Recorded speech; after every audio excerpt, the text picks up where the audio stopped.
بيبدأ فيلمنا اللي بتدور أحداثه في المستقبل بالأختين إيفا ونيل، واللي بيعيشوا في كابينة مع والدهم روبرت. وبنعرف إن إيفا محترفة في الرقص، أما نيل فبنت مثقفة بتحاول تشق طريقها في عالم الكتابة. علشان كده البيت مليان كتب، وده لأنهم معزولين عن أقرب مكتبة. وفي يوم كان روبرت قاعد بيقرأ، وفجأة نشرة الأخبار بتعلن إن الكهرباء هتقطع في المنطقة المحيطة بيهم. وفعلا ما بيكدبش المذيع خبر، والدنيا بتبقى كحل. وكمان موبايل نيل ما بيكونش عايز يلقط شبكة خالص، لكنها بتخرج بنفسها تجيب كام بطارية من شنطة العربية علشان تنور بيها لنفسها وهي قاعدة بتقرا.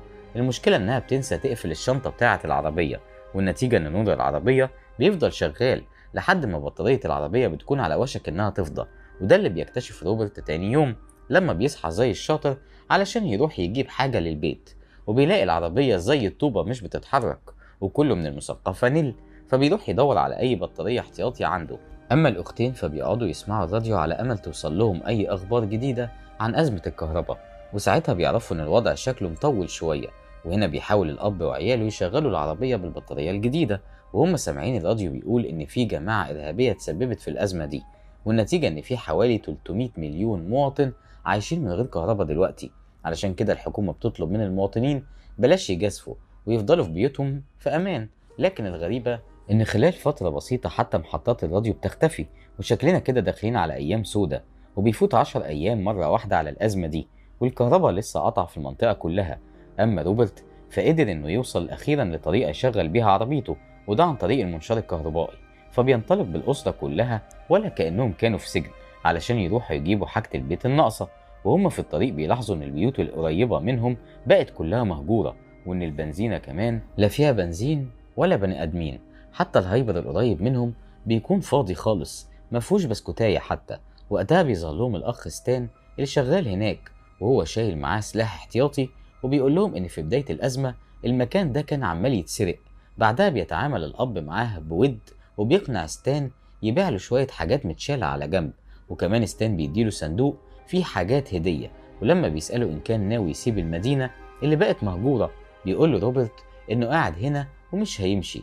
بعدها بيوصل بناته بشكل طبيعي. إيفا بتروح تمرين الرقص علشان بتستعد لمسابقة مهمة، ونيل بتقابل حبيبها إيلي في الحفلة وبتكون مبسوطة جدا وهي معاه.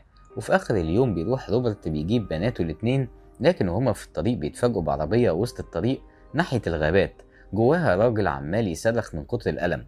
طبعا روبرت أبو الشهامة بينزل من عربيته علشان يساعده، وساعتها بيكتشف إن في 2 مسلحين طالعين له. فبيجيب روبرت ورا بشكل تلقائي وبياخد عربيته وبيمشي، وهو مش فاهم ايه اللي حصل من شوية ده. ولما بيوصل بيكون خلاص بنزين العربية بيخلص تقريبا. وتاني يوم بيقول لروبرت لبناته انهم لازم يتعايشوا مع الحاجة اللي عندهم اطول فترة ممكنة، وخصوصا انهم مش عارفين الكهرباء هترجع امتى، ولا عارفين ايه اللي بيحصل في البلد بسبب اختفاء محطات الراديو. لكنه بيطمنهم وبيقول لهم ان حتى لو الوضع ساء قوي فممكن يصطادوا الحيوانات القريبة في المنطقة علشان ياكلوا. الكلام ده مش بيعجب نيل، مش عشان موضوع الصيد، لا علشان المفروض تقعد فترة طويلة من غير ما تشوف حبيب القلب إيلي. أما روبرت فبياخد منشاره الجميل وبيدخل الغابة وبيحاول يقطع شجرة بحيث يستخدمها، لكن فجأة المنشار بيفلت من إيده وهو بيبهدل نفسه وبيقعد يصرخ لحد ما بناته بيسمعوه وبيجروا عليه، وبيحاولوا يلموا الجرح بسرعة، خصوصا إنه فعلا نزف دم كتير. وقتها بيبدأ روبرت يطلب من بناته يخلوا بالهم من بعض، وشكله كده بيقول لهم الوصية الأخيرة قبل ما يموت، لدرجة إن بناته بيقعدوا يعيطوا عليه ويفضلوا نايمين جنبه طول الليل. ولما بيفوقوا بيكون روبرت خلاص مات، وتاني يوم بيدفنوه وهم في منتهى الحزن والصدمة، لأن والدهم كان الشخص الوحيد القريب منهم بعد وفاة والدتهم زمان، وحاليا خلاص ما بقاش ليهم حد. فبيفضلوا يعيطوا على اللي حصل كذا يوم بعد الحادثة. وبيعدي على انقطاع الكهرباء شهرين، وبنلاحظ إن الأختين بدأوا فعلا يتعايشوا مع الواقع، وفعلا بقوا ينفذوا كلام والدهم. واحيانا بتشوفهم بياكلوا بيض من الفراخ اللي بيربوها بسبب الظروف. وفي يوم بتحس ايفا انها مفتقده التكنولوجيا، فبتجيب الكميه اللي عندهم من البنزين وبتقول لنيل انها عايزه تستخدمهم في تشغيل مولد الكهرباء، على الاقل يقعدوا يتفرجوا على فيديوهات لوالدهم ووالدتهم ويعيشوا شويه مع الذكريات. وطبعا نيل بترفض الجو الرومانسي ده، وبتقول لها ان البنزين ده يا دوب يكفي ذهاب وعوده للمدينه، ولازم يفضل موجود علشان الظروف. فالأختين بيشدوا مع بعض، وبالتالي بيفضلوا متخاصمين بقية اليوم. وتاني يوم بتتصدم نيل لما بتكتشف إن الفراخ بتاعتهم اتاكلت كلها، وواضح كده إن في ديب في المنطقة خلص عليهم، فبتجرب تاكل حاجة تانية بدل البيض بتاع كل يوم. أما إيفا فكانت لسه قافشة عليها من امبارح، وبتفضل رافضة تتكلم معاها. والصدمة الأكبر بقى إن نيل لما بتصحى وسط النوم مش بتلاقي أختها جنبها، فبتخرج زي المجنونة تدور عليها وسط الغابة، لكن بيبان إن كل ده كابوس بتشوفه نيل.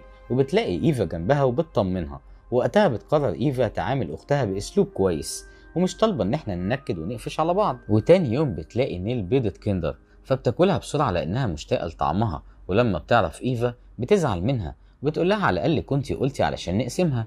وفجأة بيسمعوا صوت خبط على الباب، فبتمسك نيل سلاح أبوها وهي قلقانة. وساعتها بتكتشف إن الضيف ده هو إيلي حبيبها، واللي بيطلب منهم يفضل معاهم كام يوم في البيت. وطبعا نيل بتوافق على طول، وبيقعدوا التلاتة يتكلموا مع بعض اليومين اللي بعد كده. وتاني يوم بتاخدوا نيل تفرجوا على شجرة غريبة وسط الغابة، وبيدخلوا جواها وبيقضوها سوا شوية. والوضع ده طبعا كان مريح نيل، لكن واضح إنه كان مضايق إيفا، اللي بتقول لأختها إن وجود الأخ إيلي بيخلص الأكل بسرعة. ده غير إنها خايفة على نيل تحمل منه ويبقى الوضع أسوأ. فنيل بتطمن أختها وبتقول لها إنها واعية وما يتقلقش عليها. وتاني يوم بيعترف إيلي لنيل بالسبب اللي جابه هنا، وهو إنه كان عايز يتأكد إنها فعلا حب حياته اللي عايز يكمل معاها. وبيقول لها إنه خلاص اتأكد من مشاعره، وإنه عايزها تيجي معاه مدينة بوسطن، لأن هناك في أماكن فيها كهرباء وحياة طبيعية. الفكرة دي رغم إنها بتعجب نيل، إلا إنها بتعصب إيفا، اللي بتقولهم إن موضوع وجود كهرباء في بوسطن مجرد إشاعات. ده غير إن طرق السفر ما فيهاش أمان.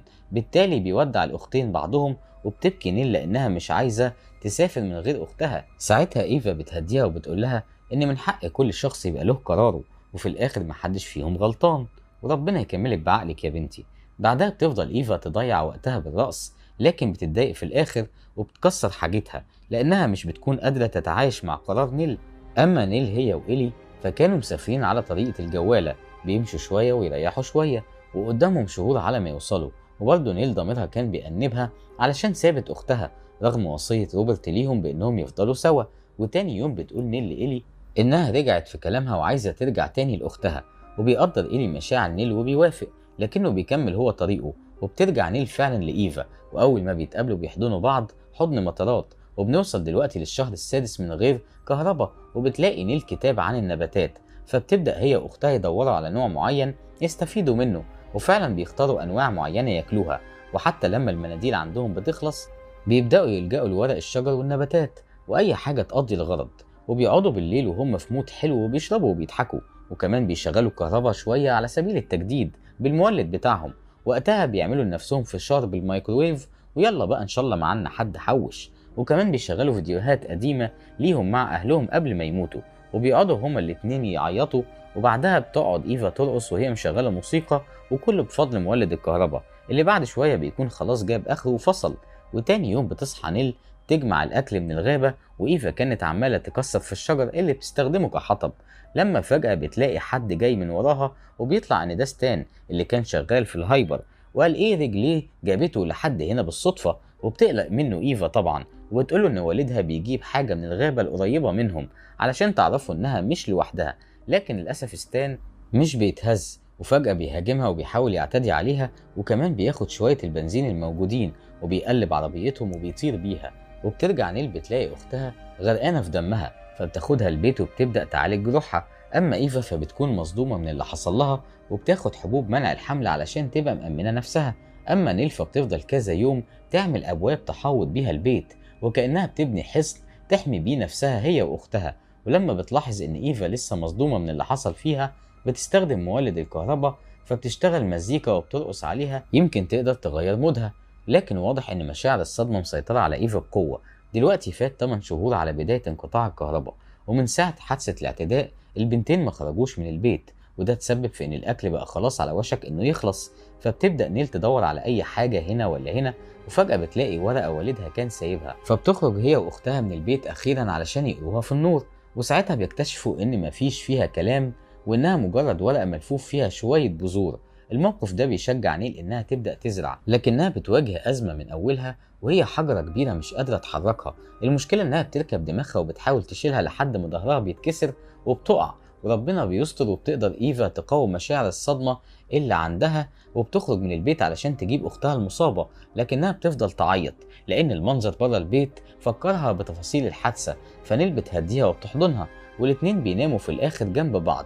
وتاني يوم بتصحى إيفا معدتها مقلوبة، ولما بتعمل أختها شوية أبحاث بتكتشف إنها حامل. ورغم إن الخبر صدم البنتين إلا إن إيفا بتقرر إنها ما تنزلش الجنين. وبنوصل النهارده للشهر ال15 من غير كهرباء، وبيبان إن خلاص إيفا قربت تولد. أما نيلفا بتبدأ تقرا كتير عن الحمل، وبتكتشف إن أختها محتاجة فيتامين معين علشان طفلها يتولد وهو بصحة كويسة.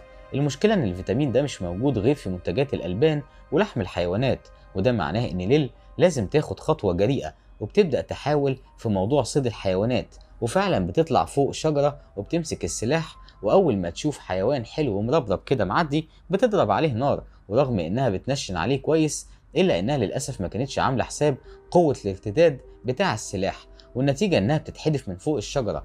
لكن من حسن حظها إنها بتتصاب إصابات خفيفة، وبتكون قدرت تصطاد الفريسة بتاعتها كمان. وبالليل بيقعدوا ياكلوا سوا عشاء فاخر من اللي نيل اصطادته. أما إيفا فبتشم ريحة دخان من بره، فبيشكوا إن في حد موجود بالقرب من بيتهم، وعلى طول بيقوموا يأمنوا المكان. بعدها الدنيا بتمطر بشكل قوي، وكمان عاصفة قوية بتضرب المكان. والوضع ده بيفضل مستمر كذا يوم، لحد ما في يوم بيسمعوا صوت خبط في البيت. فبتاخد نيل السلاح وبتجري تشوف مين موجود، لكنها بتكتشف ان ده صوت سقف البيت اللي بينهار. في نفس اللحظة بتبدأ إيفا تحس ان ابنها على وشك انه يشرف، فبتحاول نيل تساعدها في اللحظات الصعبة، وهي مش عارفة تلاقيها من اختها ولا من البيت اللي ممكن يقع عليهم. علشان كده بتاخدها هي والولد اللي في بطنها، وبيروحوا للشجرة اياها يرتاحوا فيها. وهناك بتساعد نيل اختها في الولادة، وفعلا الطفل بيجي بصحة كويسة. وبيفضلوا قاعدين لتاني يوم لحد ما الجو بيهدى، وهم مبسوطين من وجود الطفل. ولما بيرجعوا البيت بيكتشفوا ان الانهيارات اللي فيه زادت قوي، وده معناها ان البيات في البيت ده بقى شبه مستحيل. في اللحظة دي بتيجي في دماغ إيفا فكرة غريبة، وهي انهم يولعوا في البيت ده قبل ما يمشوا، علشان لو ستان رجع تاني يفتكر انهم ماتوا محروقين جوه البيت وما يفكرش يدور عليهم تاني. وبالرغم من ان نيل بتستغرب من الفكرة الا انها بتوافق عليها بعد كده، وبتجمع حاجتها وحاجة اسرتها. وبالليل بعد ما إيفا بتخرج بره البيت مع طفلها بتولع في البيت كله، وبتقف تتفرج عليه هي واختها. ومن اللحظة دي بيبدأوا يعيشوا حياتهم بأسلوب جديد شبه أسلوب حياة البشر، لكن من سنين طويلة.